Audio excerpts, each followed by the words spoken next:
Doctor Yashwant Singh Parmar औद्योगिक एवं वानिकी विश्वविद्यालय सोलन में पहुंचा हूं। यहाँ पर मैं युवाओं से जानने की कोशिश करूंगा कि हिमाचल प्रदेश विधानसभा चुनाव में उनके क्या मुद्दे हैं। ये जो विश्वविद्यालय है वो सोलन विधानसभा क्षेत्र में पड़ता है। यहाँ दो दिग्गज नेता चुनाव लड़ रहे हैं, जो ससुर हैं और उनके विपक्ष में एक दामाद है, वो खड़े हैं। हम कुछ मुद्दों पे बात करने की कोशिश करेंगे। कांग्रेस से 2 बार सांसद रह चुके धनीराम सांडिल्य हैं, जबकि उनके दामाद भाजपा से आए हैं, भाजपा से लड़ रहे हैं चुनाव। तो वो डॉक्टरी छोड़ के वहाँ पर आए हैं। तो आइए हम जानते हैं कि छात्र का क्या मूड है, वो किस आधार पे अपने नेता को चुनेंगे इस बार। तो यहाँ पे कुछ छात्र बैठे हुए हैं, हम उनसे बात करेंगे। आप हैं मेरे साथ कैमरा पे गौरव शर्मा हैं। गौरव शर्मा ट्रेनी जर्नलिस्ट हैं, काम करते हैं हमारे साथ। और मैं कुमार गौरव। अभी हम कुछ छात्रों से यहाँ पर बात करेंगे कि वो किस आधार पे अपना चुनाव मुद्दा तय कर रहे हैं। नमस्ते मैम, मेरा नाम गौरव है। अच्छा, आपकी क्लास है। सर, आप अपना नाम बताइए हमें, यहाँ बैठ सकते हैं? लेकिन सर मैं यहाँ पे रहता हूँ, मेरा यूपी का हूँ बेसिकली। अच्छा, तो आप वोट नहीं गिरा रहे हैं? मेरा वोट तो यूपी से। हाँ, तो आप ये यूपी के हैं, आपका नाम बताइए। हिमांशु पांडे जी यूपी से हैं। लेकिन आपको क्या लगता है कि छात्रों की क्या समस्या है, एक नेता को क्या करना चाहिए छात्रों के लिए? आपके मुद्दे क्या हैं, आपकी डिमांड क्या है? सबसे पहले तो स्कॉलरशिप होनी चाहिए जी, थोड़ा जोर से बोलिए, क्योंकि हम कैमरे से लाइव हो रहे हैं। हमारे जो दर्शक हैं वो लाइव देख रहे हैं आपको, हमको भी। हम लोग PhD स्कॉलर्स हैं बेसिकली, तो सबसे पहले तो स्कॉलरशिप्स होनी चाहिए। फिर उसके बाद जॉब्स होते हैं, जॉब्स होने चाहिए। आप लोग भी हमें ज्वाइन कर सकते हैं प्लीज़। हम दिल्ली से आए हैं और हम अलग अलग तबकों से मिल रहे हैं, छात्रों से मिल रहे हैं, किसानों से मिल रहे हैं, मजदूर से भी मिल रहे हैं, यूनियन से मिल रहे हैं।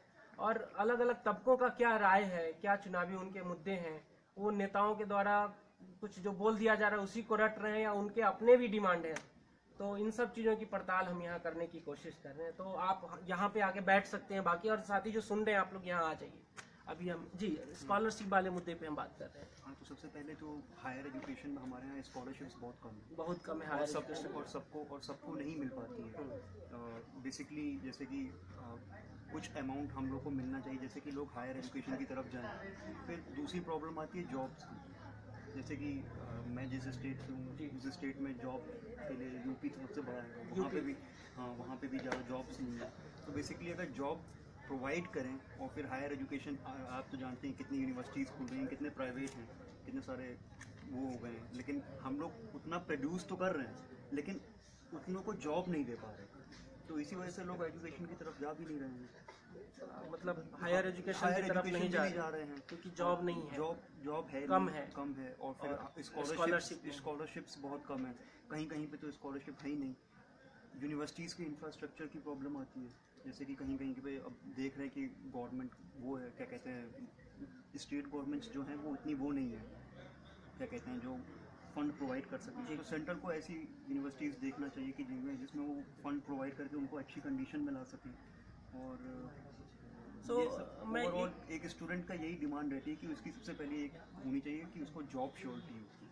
ठीक है, नहीं आप प्राइवेट में लाइए, ठीक है। और रही बात कि जैसे कुछ जनरल कैटेगरी में भी लोग होते हैं जिनको स्कॉलरशिप नहीं मिलती है, उनको भी मिलनी चाहिए। ऐसा कोई कैटेगराइजेशन नहीं करना चाहिए स्कॉलरशिप के लिए कि ये राजीव गांधी है, तो ओबीसी वालों को ओबीसी को मिलेगा या फिर मौलाना आजाद है मुसलमानों को, या फिर भाई हम लोग भी, हाँ, ऐसा कैटेगराइजेशन ये खराब हो जाता है चीज़ों के लिए। कि मतलब भाई ये क्यों कर रहे हैं, क्योंकि स्टूडेंट्स तो स्टूडेंट्स हैं भाई। स्टूडेंट उस हद तक पहुंच रहा है PhD में, वो तो तब सब बराबर है। आप स्टूडेंट को स्टूडेंट की नज़र से देखिए, वो OBC है, SC है, ST यूँ क्यों कर रहे हैं? तो आप सबको एक फेलोशिप प्रोवाइड करिए जिससे कि वो इनकरेज हो कि भाई मैं आगे पढ़ूंगा, मैं ये करूँगा, जॉब करूँगा। अगर आप पहले ही कैटेगराइजेशन कर दे रहे हैं तो वहीं से ही इंसान का माइंडसेट वैसा हो जाता है, अरे इसको तो मिल रही है, मुझे नहीं मिल रही है, तो भाई आगे चल के तो भाई हम भी इनकी मदद क्यों करें। फिर वहीं से ही एक वो शुरू हो जाता है। तो एक ये भी मुद्दा है कि स्कॉलरशिप में कैटेगराइज ना किया जाए। हाँ, आपको लगता है कि इसमें राजनीति होती है, इस वजह से कैटेगरी बनाए जाते हैं? मुझे तो क्योंकि छात्रों का मुद्दा नहीं है, एक जाति का मुद्दा है या धर्म का मुद्दा है। हाँ, ये तो वही मैं कह रहा हूँ ना, तो यहीं से ही ग्रास रूट तो शुरू यहीं से कर दिया आपने। कि भाई आपने तो स्कॉलरशिप दी, क्या क्या ऐसे लोग भी तो होते हैं जो जनरल में कि पुअर फैमिली से बिलोंग करते हैं, या ऐसे भी कुछ होते हैं उनको नहीं मिलती है, वो बेचारे भटकते हैं, वो नहीं कर पाते अपनी इच्छाएं पूरी। ऐसा नहीं है, you should give provide equal. हमारे कॉन्स्टिट्यूशन में भी लिखा ही है कि भाई सबको ही एक नज़रिए से देखा जाए, तो फिर ऐसा नहीं करना चाहिए। स्टूडेंट्स को तो जो आरक्षण वाला जो मुद्दा है, आरक्षण तो एक अलग ही मुद्दा, आरक्षण मिलना चाहिए, नो डाउट। आरक्षण, इनका कहना है एक बहुत बड़ी बात कि लोग आरक्षण और स्कॉलरशिप में प्रायोरिटी को लोग एक ही तराजू से तौल देते हैं। ये दोनों अलग अलग चीजें ये मानते हैं। इन्होंने एक बहुत बड़ी बात कही है कि दोनों अलग अलग चीजें हैं, कि आरक्षण सामाजिक आर्थिक स्थिति पे लोगों को दिया जाता है, जबकि स्कॉलरशिप में ये भेदभाव नहीं होना चाहिए। भारत में एक तो वैसे ही स्कॉलरशिप बहुत कम है या हायर एजुकेशन में। आप कैमरे को थोड़ा नीचे कर सकते हैं गौरव। और उसके अलावा उसमें भी अगर कैटेगरी कर दिया जाएगा तो जो जनरल तबके के गरीब छात्र हैं उनको बहुत दिक्कत होती है, और सरकार को यह चाहिए कि वो आरक्षण में भेदभाव, स्कॉलरशिप यानी कि छात्रवृत्ति में भेदभाव ना करे। एक सवाल और जानना चाहेंगे हम आपसे कि जो यूथ है वो सोशल मीडिया पर या फिर डिजिटल बहुत ज़्यादा एक्टिव होते हैं, सबसे ज़्यादा। और हिमाचल में हर 100 में 25 आदमी के पास एक लैपटॉप होता है, 25 आदमी के पास हायर है, और 68% करीब मोबाइल फ़ोन इस्तेमाल करते हैं हम हिमाचल में। आज एक डेटा के सांख्यिकी विभाग का ये डेटा है। तो आपको मोबाइल फ़ोन पे जो मैसेज मिल रहे हैं, जो सूचनाएं मिल रही है, जो आपके मूड को बना रहा है कि जिस सरकार को चुनने का जो मूड बना रहा है, वो कहाँ से मिल रहा है, उसका मेन सोर्स क्या है? सोशल मीडिया है, सोशल मीडिया में फेसबुक, ट्विटर है, तो टीवी सबसे पुराना है। हम लोग टीवी देखते हैं, न्यूज़ देखते हैं, न्यूज़ हो गया, फिर बाकी जो प्रचार प्रसार होते रहते हैं लोग के, जैसे मैं तो बेसिकली यूपी का हूँ, तो थोड़ा उसी के बारे में ज़्यादा नॉलेज है, क्योंकि एक ही साथ में आते हैं, तो वो आते हैं, शो करते हैं, बताते हैं कि हमारी सरकार को वोट दीजिए, या हम बताइए हम ये करेंगे आपके लिए, हम वो करेंगे। तो आपको पास किस तरीके व्हाट्सएप ग्रुप में आप कहाँ से जुड़े हुए हैं? किस ग्रुप में, जो एक पब्लिक ग्रुप होता है जिसमें आप जुड़ जाते हैं, आपको जोड़ लिया जाता है? हम तो ग्रुप से नहीं, बेसिकली जो न्यूज़ आती है कि आज यहाँ पे गए, और बेसिकली जो दिखता है ना आदमी, उससे इन्फ्लुएंस ज़्यादा होता है।